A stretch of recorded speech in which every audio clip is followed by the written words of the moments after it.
আসসালামু আলাইকুম। আমার যত বন্ধু বান্ধবরা আছেন সবার কাছে আমার সালাম, আদাব এবং অভিনন্দন দিয়ে আমি শুরু করতেছি আজকের আমার সুন্দর একটা ব্লগ। সেই ব্লগটা আপনারা মনোযোগ দিয়ে দেখবেন। এটা হলো আমাদের সিলেটের সবচেয়ে মূল্যবান এবং গুরুত্বপূর্ণ একটা স্পট। যে স্পটটা হলো জাফলং।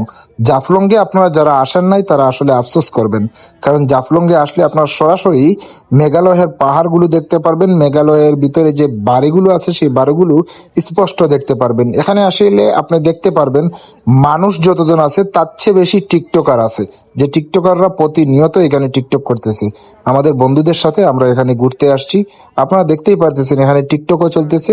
এখানে আমার বন্ধুরা ক্যামেরা দিয়ে ভিডিও করতেছে, সেই ভিডিওর ফটোগুলো খুব সুন্দর করে চেক করতেছে যে ফটোগুলো ঠিক আছে কিনা।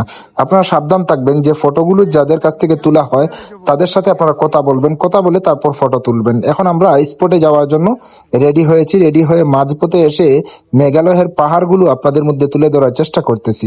আপনারা মনোযোগ দিয়ে দেখলে দেখতে পারবেন কত সুন্দর লাগতেছে এই মেঘালয়ের পাহাড়গুলো।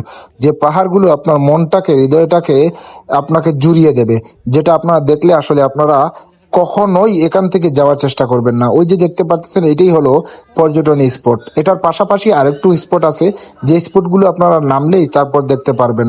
এত স্বচ্ছ পানি আর এত সুন্দর পানি যেটা আপনাদেরকে আমি বাসায় প্রকাশ করতে পারবো না। এখন আমরা আস্তে আস্তে হাঁটা শুরু করলাম। এখন আমরা স্পটের দিকে চলে যাব। দেখুন লক্ষ লক্ষ মানুষ এখানে ঘুরতে আসছে। আপনারা যদি কখনো না আসেন তাহলে আপনারা বুঝতে পারবেন না।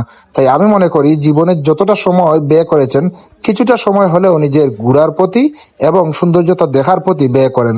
জীবনে অনেক বেশি আপনি আনন্দিত হতে পারবেন। তাই আমি বলবো যে আপনি জাফলংয়ে আসেন।